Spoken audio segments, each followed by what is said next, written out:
What's up guys, Jake here. It's no secret that bisexuality has had a difficult relationship with portrayal in the media. From not outwardly confirming a character's bisexuality on screen, to misrepresenting and stereotyping a character when their sexuality is confirmed. There's a lot of prejudice surrounding bisexuality, and this shows in media makers' reluctance to make bisexual characters, and adequately show bisexuality on screen. That being said, here is a list of my favourite bisexual characters. Mild spoilers ahead.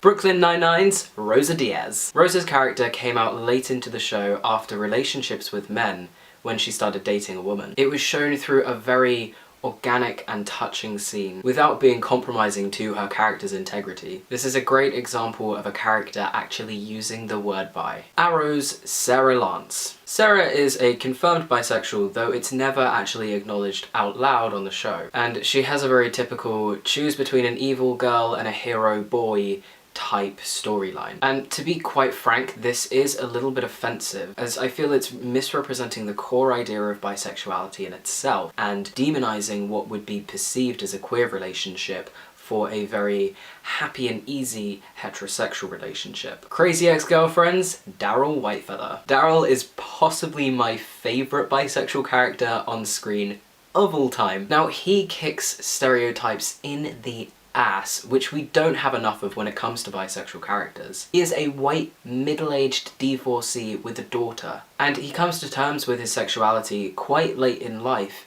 in a very natural way. When he starts developing feelings for a young, attractive man, he begins to question himself, but quite swiftly comes to the conclusion that he's bisexual and announces this through song, which is very typical of the show's form. But I would recommend listening to that song and watching the show because the relationship he gets into with this young man is very beautiful and not like anything I've seen on TV before. Degrassi Next Generation's Miles Hollingsworth. Now, Miles is the damaged, cheating bisexual stereotype in a nutshell. Whilst he does suffer from mental health issues and drug addictions throughout the show, his dynamic in relationships is shocking. He has an on and off again relationship with a boy, but cheats on him multiple times with girls and constantly has unsteady relationships. And I'm not sure whether this is down to the character himself or the representation of bisexuality. He is shown as very flippant with his feelings when it comes to relationships,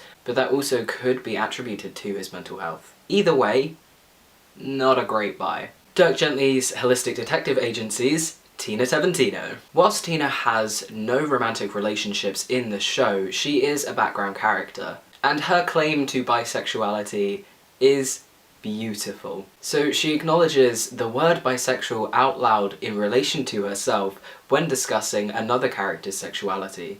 She has another bi moment in the show when she proclaims that she would like to have sex with everyone in the room, but it's probably important to note that this is whilst under the effects of magic, which is kind of drugs. Whilst I guess it does adhere to some type of stereotype that bisexual people are attracted to everyone, it's also very in line with her character and her philosophy. Emmerdale's Robert Sugden. Now, I know it's weird for me to be talking about a British soap opera, but I watched this show specifically for this character's storyline, and Robert is another classic cheating bi. He dates a guy who is closeted on and off for a very long time and cheats on him, and overall just has a shocking track record with relationships. He is a terrible person, but is him being a terrible person just subject to the genre that he is a part of? Because soap operas do not have nice people in them. Whilst you can kind of forgive the fact that he is awful, I don't really think that excuses his sexual behaviour and the image that that gives off to bi people, so I'm going to note that one down as a bad bi. Glee's Brittany Pierce. So it's been a long time since I've watched Glee, but Brittany's bisexuality, with no surprise because Ryan Murphy's writing it, is not the best. Although she dated boys and girls alike, she ends up in a very happy relationship with her best friend Santana. But throughout the show, her dynamic in relationships is shown in such an uncomfortable way. They write her character as if she is an infant that can't comprehend her own actions and her own emotions. and puts her in very risque relationships. And I think her character and her bisexuality deserved more than to be shoddily written, as we all know that Glee is. So I think my dislike for her representation is rooted more in the show itself rather than her character. Gotham's Barbara Keene. Now she really reinforces the cheating bisexual stereotype when she sleeps with her ex-girlfriend whilst being engaged to a man. Her sexuality is never verbally confirmed on the show, and overall, she's not a very good person. And whilst I am partial to a little bit of an evil bi, it would have been great to also have a good bi on the show. Hit the floors, Zero. I love this show and I love Zero so much. Whilst never being verbally confirmed as bisexual, he does verbally confirm that he likes to sleep with men and women and men and women. He is a professional basketball player and the media has a very playboy image for him. So he's already sleeping around. But his character is not one to commit to a romantic relationship because of his past. However, that does not stop him from falling in love with his agent, and after some emotional conflict, they take their relationship public. Whilst the groundwork for this character is definitely rooted in some negative stereotypes, he does evolve in a positive way. Orphan Black's Delphine Cormier. After exclusively dating men, Delphine starts dating a woman. Again, she doesn't label herself as bi, but she says, as a scientist, she understands that sexuality is a spectrum. Personally, I think that's great, because while she is not outwardly giving herself a label, she might not be comfortable or ready for one, or even want one.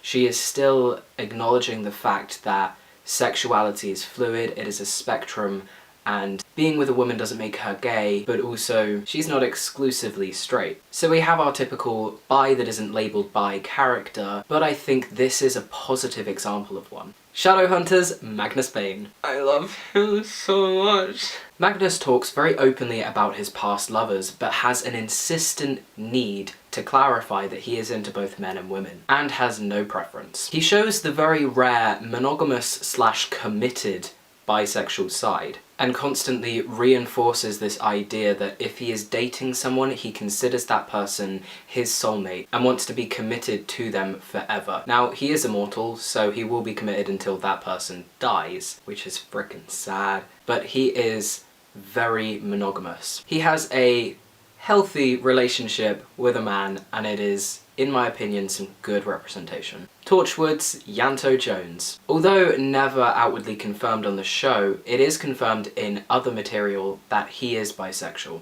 He has a very tragic past with a woman, but ends up dating Captain Jack Harkness, a very pansexual, immortal person. Their relationship grows so beautifully over the course of the show, and goes from what looks like to be an exploration of Ianto's sexuality into a very real relationship. Nothing Much to Do / Lovely Little Losers, Pedro, Donaldson. Bit of a mouthful. Now, I wanted to include a web series on here because the series Nothing Much to Do and Lovely Little Losers has a character called Peter, also going by Pedro, and he is a good bi. He is implied as straight for all of Nothing Much to Do until the very end, when a character suggests he gets a girlfriend and another character chips in with, or maybe a boyfriend. And when they move on to the second series called Lovely Little Losers, he is in a very experimental phase. Because he's new to his bisexuality and he's in university and he's young and he's confident, he does sleep around a fair bit. But when this is brought up by another character, he defends himself by saying he has every right to experiment and to be sexual, and it's nobody else's business, and they have no right to imply anything about him or label him because of that. Which I think is super powerful, because whilst that is adhering to some type of bisexual stereotype, he is also saying, what is wrong with being like that? I mean, obviously not every bi person is like that, but what is wrong with me doing that if I'm happy, healthy, and safe? But he ends up in a relationship with a boy he's been friends with for a long time, and it's super sweet and super lovely. Now, moving on to other characters in the media, there seem to be a lot of characters who are speculated to be bisexual. Now, these are characters that have never actually confirmed their bisexuality, and have never really been in a situation that implies that bisexuality, but people still believe that that is how that character identifies regardless. But this hasn't been confirmed by the actors or show writers themselves. So my favourite speculated bis are Dean Winchester from Supernatural, Star Stalinsky from Teen Wolf, Jake Peralta from Brooklyn Nine-Nine, Steve Rogers, Peter Parker, and many other Marvel characters, John Watson from Sherlock, Arthur Pendragon from BBC's Merlin, Todd Brotzman from Dirk Gently's Holistic Detective Agency, Troy Bolton from High School Musical? Someone suggested that to me and I was like, okay, I have to put that on the list. Even though I kind of pegged Chad as the more bi one, screw it, Troy Bolton's bi now. And Harry, Sirius, Remus, Dean, and lots of other characters from Harry Potter. It's kind of important to wonder why everybody pegs the same characters as being bisexual when it's never really been implied in the original material. And if it has been implied, it's been implied in a way that's very easy to brush away. Now, this could be some form of queerbaiting, but it also could come down to how human sexuality is a very fluid and evolving thing. It can change multiple times throughout your lifetime, but that does not make what you identified as previously any less valid. But this is dangerous territory to be in because of the whole bi as a phase thing. Aside from a few horrendous stereotypes, there seems to be so few bisexual characters in the media because of this fear of labelling. Whilst I would never judge someone's choice to not distinctly label their sexuality, when it comes to fictional characters, I do believe that there is a power in labelling them, and actually using the word bisexual out loud. Maybe we can even hope for pansexuality and sexual fluidity to be a thing that is acknowledged. But these days, it's doing more harm than good to not label bisexual characters, as it plays into these biphobic ideas that someone must be either gay or straight. And if they're bi, they are undecided, but ultimately end up in some kind of relationship that confirms them being gay or straight. This is reinforced when bisexual characters form romantic relationships. This biphobia also contributes to misconceptions about polyamory and non-monogamous relationships, as the idea that bisexual people always cheat is feeding into this idea that non-monogamy is cheating. Polyamorous and non-monogamous bisexual people must be feeling very persecuted by the media and the fallout of this shoddy representation. Having stereotypical bisexual characters and bisexual characters that won't label their sexuality is all feeding into this beast that perpetuates biphobia and perpetuates these harmful ideas about people's relationships and their sexual behaviours. Now, I'm not saying that we should force everyone to label their characters as one thing or the other, or that people should ever feel a pressure to label themselves. But I am saying that show writers, movie writers, and other types of writers have a responsibility, and that's a responsibility to represent minorities. I mean, these days, who really wants to watch a show just full of white, straight, cis people? Nobody wants that. Hope you've enjoyed this rant about bisexuals and bisexual characters. I'll see you next week. Peace out.